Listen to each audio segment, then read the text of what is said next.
Hello everyone. In the last video I showed you how we could take some code and wrap it in a function. Then we ran Python, imported the source file, and executed the function. Now I'd like to show how we can run the program using multiple command line arguments, and later I will show you how we can improve the program further so that it can be run standalone or be imported into another program. Okay, so let's get started. First we need to import sys. And basically, sys tells Python system-specific parameters and functions. And this is important because arguments can, such as file paths, can be different between different systems. We're going to be using sys.argv to access the command line arguments.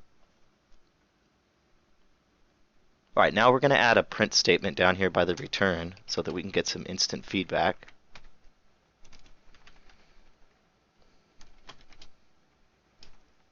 So we're just going to take the raw form of our isPrime.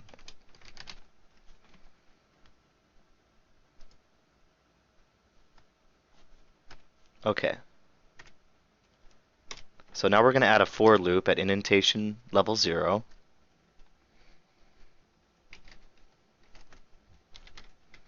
And as I said, we're going to be using sys.argv,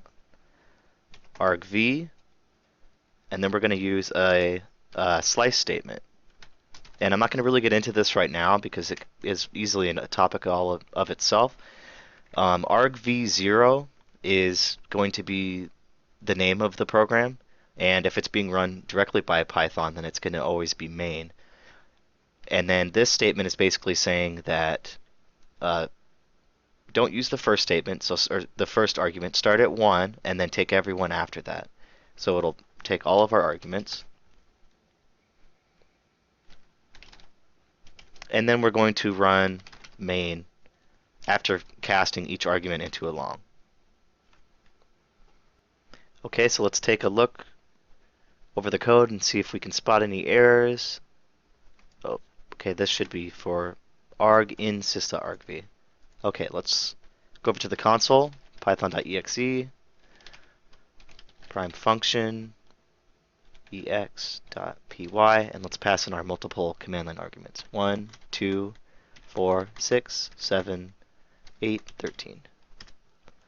So we have 1 is not prime, 2 is prime, 4 is not, 6 is not, 7 is, 8 is not, and 13 is a prime. Okay, so everything looks like it's working fine here. So this is all well and good, but if we were to import this program into another program, the problem is since this for loop is on indentation line 0, it's going to run no matter what, but the arguments are going to be based on the program that it's imported to. So normally that's not going to be the desired behavior that you're looking for. So let's go ahead and clear the console. Now, a better way to do things is like this. So this is basically the same program. I added a few print statements, but the important thing here is this: if name is equivalent to main, then run the for loop. And the way this works is if Python is executing the program directly, then the name will equal main, and you can run it just like we did a second ago. However, if you import it, then it will not run this for loop right away. So instead, you'll have to call the main explicitly within the program that you are importing it. So I have a generator set up here that uses this prime solver auto and imports it, so the for loop will not run, but then it calls this main multiple times to generate prime numbers. If we look at this program real quick, it basically takes care of 0, 1, and 2, and then it starts on 3, and it increments by 2 each time, so it's only checking odd numbers, because of course anything above 3 that is even is not prime, because it's divisible by 2. So let's go. You can inspect this code at your leisure. We're going to go ahead and generate 10,000 prime numbers.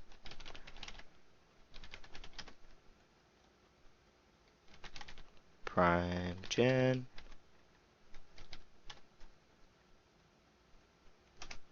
Okay, we want 10,000. Now what we'll do is we'll come over to our folder here, and we're going to be creating a file called primes. So if you see it just popped up here, has all of our prime numbers in it. So now we're going to go to the internet. We're going to create 10,000 primes with the generator, delimited by space only. Generate all these primes. We'll copy those. We'll put these in a test case. And then at the end, we will add a space, since we are printing them out with a space.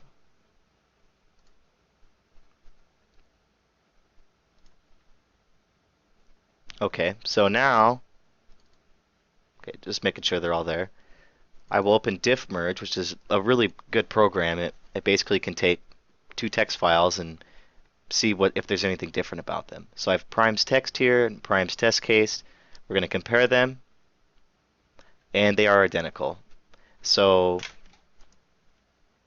our original program that basically checks if a number is prime has been validated with 10,000 test cases. I think it's pretty safe to say that it's a reliable program.